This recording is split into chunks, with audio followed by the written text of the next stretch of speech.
Good morning. Assalamualaikum warahmatullahi wabarakatuh. Ito ay old video pa. Nasa file ng aking gallery. Diyan ay mamamalengke si Bing.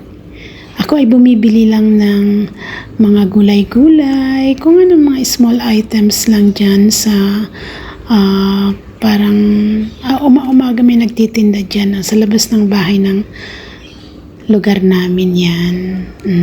Pumapesto siya dyan, umpil sa 5:30 yata ng umaga o alas 6 hanggang pa alas 8 ng umaga. Dinadala na niya dyan ang palengke. Yung mga nandito sa amin sa compound namin, ayan, dyan na sa kanya bumibili. Yan, may sibuyas, may kamatis, may bawang, lahat kompleto yan, may tempe. Ayan, namimili si Bing. Dampot-dampot lang. Tapos hindi naintindihan. Ituro-turo mo lang ito. Maintindihan na yan. Ano ba? Ayan, pili-pili. Marami yan nabibili. Yung mga nanay-nanay. Busy, hindi napupunta sa palengke. May distansya pa yung palengke. Dito na lang. Dinala niya na dyan yung palengke. Ayan. Yung uulamin mo for the day ay mabibilihan mo na dyan. Ako usually, ang binibili ko, hindi lang para sa isang araw. Mga para good for 1 week. Ilalagay ko na lang siya sa refrigerator. Yan, para anytime may gusto akong lutuin, hindi na ako araw-araw palalabas para bumili ng sibuyas, kamatis o ano pa. Basta mga good for 1 week yan, consumption ko. Ayan, tinitimbang niya din. Kanyan pa ang timbangan sa kanila. Oh. Ayan, pagkatapos niyan, kikwenta-kwentahin niya na yan kung magkano.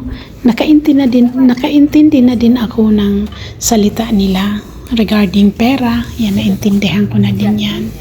Tsaka marami na din ako naiintindihan. Kung hindi ko masyadong naintindihan, ay anong ginagawa ni cellphone ko? Titingnan ko siya sa translate. Ayan. Minsan, mag-aantay ka kung meron kang maabutan na bumibili din. Antay-antayin mo muna matapos siya kasi nag-iisa lang naman yung tindera. Ayan, plastic niya na kinikwenta niya na dyan. Kung magkano ang magkano. Kakalculator niya din doon sa cellphone niya. Ayan, kwenta-kwenta.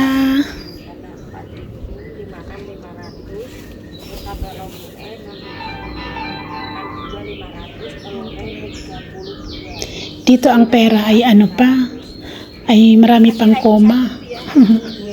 1,000, 2,000, parang ang laki-laki pero konti lang yun eh.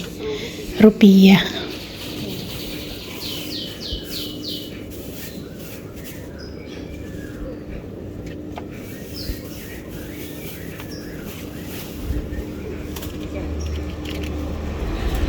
O, ayan na Bing. Kunin mo na.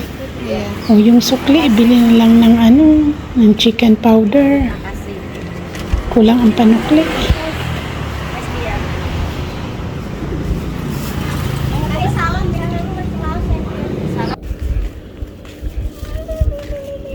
O, ayan Bing, isang supot-supot na ang dala mo. O, isang linggo na yung gulay-gulay ko na yan. Ayan, pauwi na ulit ako. Malapit lang, ilang minuto lang eh. 3 minutes yata eh. Nandun na ako sa bahay. Ayan, 2 liko lang. Ayan, lakad-lakad lang Bing. Hindi na pupunta sa palengke. Mangyari, minsan pumupunta din ako sa palengke pag mamili ako ng manok. Pero kung gulay-gulay din lang naman, dyan na lang sa kapitbahay, doon na lang ako bibili. Kaya na lang bahay namin kesa istorbohin ko pa ang aking papa na mamalengke, imbis na makahagilap ng pasahero, ito ng aming bahay. Yan, pasok na Bing. Yan. O diba, sandaling-sandali lang.